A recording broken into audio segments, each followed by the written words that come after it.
Action. Action. Action. Action. So end of our first day. End of our first day. Got off the damn boat. It's not the real first day. Well, that's true. The first day was going... Like 2 weeks ago. Yeah, or 3 weeks ago now. Well, that was first day part 1. This is first day part 2. Okay, well, this is phase 2 of... This is part 2 of phase 1. Or, no, this is part 2 of phase 2. Phase 1... Part 1 of phase 2.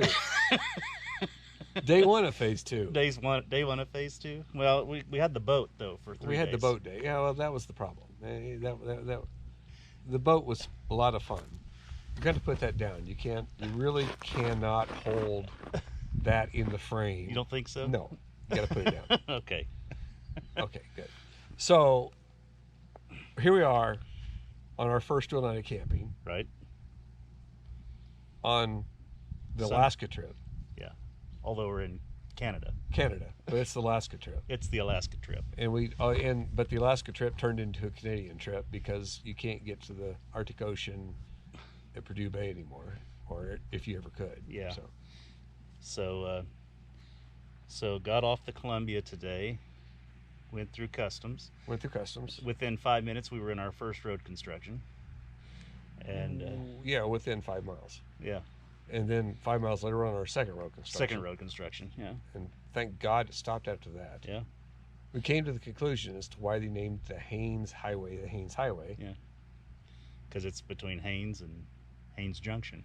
And they named Haines Junction because it's the junction. Between Highway 1 and the road that goes to Haines. Yeah. Yeah. So lack of imagination there. Yeah. But we still haven't come to the realization that I really thought we were talking smack when we were talking about this whole thing. Yeah. I'm not sure I think it's just lack of brightness, right? What? And you're talking about the trip as a whole. The whole trip as a whole. Oh, yeah. Well, we're in Canada, or we're on our way to the Arctic Ocean, and I thought we were just talking smack. Yeah. Well, there was that day that you called me and said, "Let's go look at this motorcycle." Oh, you use a piece of shit behind us back here? Yeah. Oh, okay. They're wrecked there, aren't they? They are back there. Yeah. We have aerial footage of them. Yeah. To come later. But yeah, we went and looked at the bike. And I was actually in the gun shop when you called. Ah. I was at I was at Sportsman Warehouse. Sportsman Warehouse. Yeah. And I called and said, "Let's go look at a motorcycle." Yeah. Jackie won't let me buy a new one, so I'm going to look at a really, really used one, and the cheap one, the poor man's Ducati. Yes. The Suzuki V-Strom. Yep. The DL1000. The DL1000. First generation. And the guy that we saw today, coming out of Haines, who was on a first generation, who looked very pristine. Yeah. Got really excited when he saw us because when we went by, he realized what we were on. Yeah. Yeah. They customized. Because there are no two V-Stroms in the world that look like ours do right now. No, they are orange and black. No offense, Harley. But so we rode how many miles today? About 175, maybe 180. Well, of course, when we crossed into Canada, we had to go to kilometers. Clicks, yeah. Which now everything's all messed up. Thank God for our cell phones, because we could put our GPSs on and know how fast we were going. Well, I switched my Garmin. I switched it over to metric. Yeah. But of course, the bad news is now when we climb up, it shows everything in meters. So yeah. I have my WAGs. My second generation V-Strom has the ability to convert to kilometers, but I got to pull out the damn manual and figure out how to do it. So anyway, we rode to Haines Junction. Yeah. And stopped and had a really horrible burger. Yeah. But it's the only place in town, and if you want a burger, that's where you're going to go. And you have to buy gas in liters instead of gallons, which really messed with my mind. Yep, I had to buy liters of gallons. In fact, I have still not done the conversion on that particular fill-up to see what I was doing. I'm pretty sure I'm doing like 42, 44 miles to the gallon, but I'll figure that out tomorrow. Yeah, I'm probably hanging in there at 44 or 45, something like that. because our speed was greatly reduced. Yeah, we did push it a little bit there. So, well, towards the end, you were up to 130 clicks in a 90 click zone, just so you know. Yeah, you know. But it was at the end of the day. We're tired. Yeah. We woke up at 3 o'clock this morning. And these were waiting. Yeah. We woke up at 3 o'clock this morning on the boat, on the MV Columbia, a good ship she is. Wonderful ship. She is, however, a ferry. So she is utilitarian and basic. Yeah. And reliable. I'm actually looking forward to my blow-up mattress and sleeping bag. Yeah, actually, it probably. Well, the one thing we had, okay, so the mattress it's probably made by the Alaskan prison system because the blankets were. Yeah. But. I'm sorry I didn't get a picture of that. Yeah, we should have got a picture of it. But the one thing that she did have is she had those big diesels going brum brum brum. You know, and yeah. that was like a lullaby. That just knocked me out. But yeah, we won't have the diesels tonight until they came over the loudspeaker and went 30 minutes to Juneau. and then the guy came down, only knocking on the doors of people. He was nice enough to only knock on the doors of the people who were going to get off in Juneau to wake them up, which happened to be on either side of us. On either side of us. So that pretty much woke me up. So I was up so we were both up at 4 o'clock. Yep. And at that point, we were ready to leave at 6, but we were nowhere near our destination. Yep.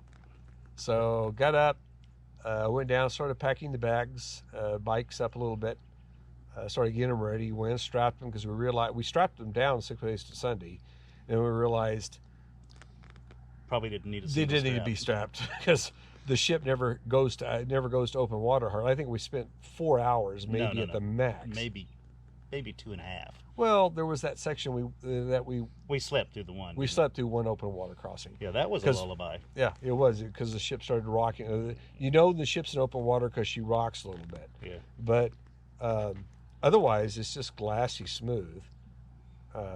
So we unstrapped the bikes, started loading them up in Juneau, and that way we were ready to go when they called us 15 minutes from docking in Haines. We went back to the room, geared up, started walking towards the gangways down to the car deck. And everybody was there. And we were overheating, so we went outside and stood outside until we could go down to the car deck. And we drove off the boat. Yep. Enjoyed the trip, in breathtaking scenery, just unbelievable country. Beautiful wildflowers along the side of the road. No real wildlife yet. I haven't seen anything. We've seen a lot of eagles. Yes. On the boat, we saw a lot of eagles. A lot of eagles on the boat, and actually, unfortunately, I never was able to get a shot of it, but there was an opportunity this morning while at Juneau. I saw a whale running around while at dock. The whale was just like 150 yards off the stern of the ship. Really? Yeah. Well, you've been having problems with bow and stern. Are you sure? Yeah. Was it the pointy end or the blunt end? It was the blunt end. It was the blunt end. All right. Okay. You were having difficulty with the whole nautical thing. Yeah. I was just checking. Well, you know. I keep my port and my what's that other one called? Starboard, yeah. So and then we finally I grew up in Oklahoma. Well, we grew up in Oklahoma. There's not Clear Creek, yeah, which was this little muddy pond. Yeah. But okay, so I do know the red light is on the right.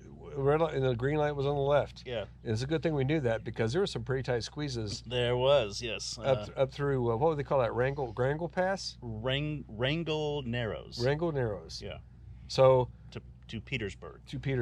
Wrangell Narrows to Petersburg, and the MV Columbia, good ship as she is the largest vessel allowed through there. Yep. And she's 85 feet wide, and I'm pretty sure some of those markers were probably 100 feet apart. Yeah. And our good captain put it right through there. He went right through the needle. And some of that stuff, I mean, I'm on like, are we in a kayak or are we on a ferry? So got on the bike, started riding. Here we are. We just kind of randomly picked this place, actually last night. Yeah, well, we looked at several. And we thought this was a nice mom and pop, and it's actually a very nice place. Although when you pull up, it does talk about grizzly bears and how not to get eaten by one. Yeah. So leave it to Todd to find a campground on our very first night on a 4-week cruise through the Antarctic, where we have black bears, polar bears, grizzly bears, and polar bears when we get further north, to put us in a place where we have to worry about grizzly bears. And to her credit, she says, well, we do have grizzly bears come in, and this is how you don't get eaten by them. Yeah. So good to know. Marianne's our host. Marianne, yes. Yes. A very nice lady, very nice location. The lake takes American dollars. Takes American dollars, and the Cottonwood Campground. Cottonwood Campground is the name of it. Yeah. On Highway 1, about an hour west of Haines Junction. Yeah. With the horrible hamburger. Yeah. Nice girls though. Mosquitoes the size of B-29s. Yeah. There were a half a dozen B-29 mosquitoes flying around in there.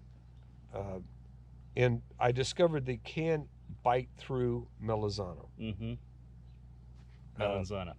Mm-hmm. They can bite through the Melizano. But besides that, and then we drove here, and it is now dang near 9 o'clock in the evening. You can see it's pretty light out here. It's pretty light out here. And as we go further north, it's just going to get lighter longer. But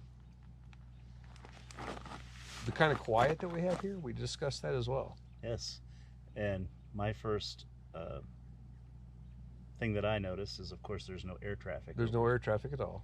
In Colorado, you're even in the woods, in the mountains, you still got airplanes flying over you. None of that here. A little bit of traffic behind us on the road, but that's very, very limited. A car every 10 or 15 minutes, maybe. Yeah, I don't think we saw. On Highway 3 coming out of Haines. Once we got away from Haines, yeah. Away from Haines and started cruising, we saw a half dozen cars, maybe. Haines Junction was pretty busy. There was a lot going on there. Fairly busy. They're digging up the streets and stuff. But then we came out of Haines Junction, started on Highway 1, and again, we have seen hardly anything. I mean, this is truly remote compared to what we're used to. We think we know remote. This is remote. It really is. It doesn't suck. It does not suck. Well, that's all I have for this evening. We'll just give you a quick run around of the place we're at. From the ground. Yes.